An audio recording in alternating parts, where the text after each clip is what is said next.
RMJ Movie Reviews back again with an on-the-fly movie review during these beautiful last week or whatever it is of December.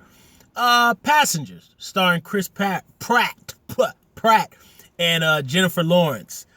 Well, look, my viewing audience knows I love the movies. The movies is a very magical place to me. I love film. I love acting. I just love the cinematic medium so much. It's just so passionate to me. And there wasn't really honestly anything that I wanted to see. The last movie that I put up was what I wanted to see, which, my God, I've already forgotten what it is. I don't even remember what the last movie was I saw at the theater. I should, because I go so often, but I've already forgotten. But anyway, I really didn't have the intention of actually going to the movies to see anything, let alone the rest of my family and everybody else. Nobody wanted to go to the movies, okay?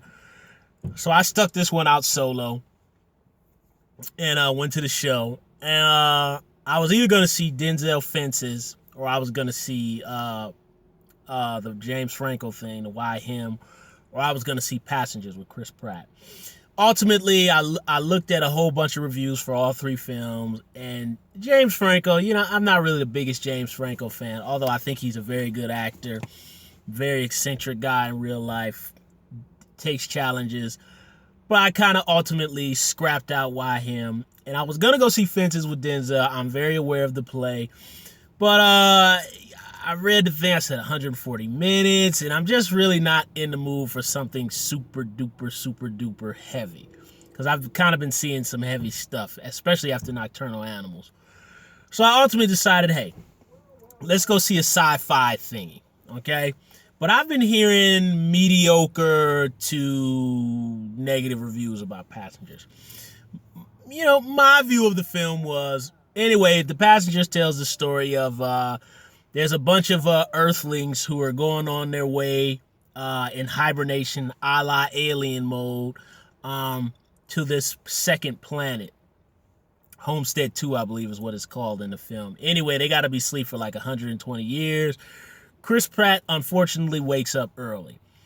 And he's stuck on this big old ship because everybody else ain't going to wake up. He's woken up 30 years into the future. So he's got another 80 or whatever it is to go. And, basically he starts losing his mind, and then something happens, and then Jennifer Lawrence comes into the story, and then it becomes the two of them stuck on this isolated ship. I liked it. My issue with the film was I wish it would have just made a decision on what it wanted to be. So I didn't in any way think that it was bad. I just think that the potential for what it could have been was so much bigger than what they went with. Because to me, it looked like, as all these kind of studio movies, I get the feeling that there was a lot of cooks in the kitchen, because it starts out kind of as a Castaway, kind of Tom Hanks movie, solo guy losing his mind, trying to figure out how to get through this isolated situation. Then it turns into teeny bopper romance movie. And in the third act, it turns into, disaster spaceship movie. And it looked to me like, at least my impression, just as a viewer, I don't know for sure, I didn't make the damn thing. But only thing I could say is, as a viewer, it looked to me like this was originally Castaway in space with one guy. It looks like whoever put up the money and the cooks in the kitchen in the studio, you know how this whole thing goes. It became this hodgepodge of ideas. And not to say that the movie is not entertaining in a potboiler kind of way, because it is, and Chris Pratt is his normal charismatic self. Jennifer Lawrence is the great actress that she is. And there's some other actors who come into the fold, which is kind of like, what? There's actually some YouTube movie reviewers who actually compared the third act to Sunshine, which is kind of a independent kind of sci-fi movie. What's his name from Who's in the Dark Knight and the Batman trilogy. Cillian Murphy, I think is his name. He was in that film, I believe. And Captain America Chris Evans was in that movie. Dude, the guy from Barbershop was in that movie. He's the white guy who's kind of brotherish. He was in that film. Michelle Yeoh was in that movie. But that movie, I'm kind of digressing, but that movie kind of took a very weird twist in the third act. And that's kind of the same thing here. It doesn't go that far off, but it really takes I don't know. It's just like, it just tried to meld too many different genres into one. And ultimately, the movie feels unbalanced. But, you know, hey, look, for an afternoon off work, I thought it was okay.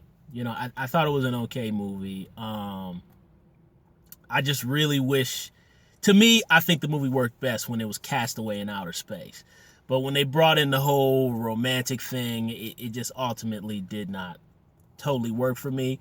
So, you know, I'd give it, hey, you know, check it out. I don't know if discount matinees exist anymore. Certainly here in Cleveland, discount matinees, at least there's none to my knowledge that are around anymore.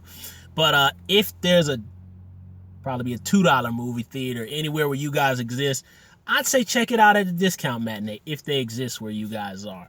But it was okay. I enjoyed myself. Pretty much the first act I enjoyed myself.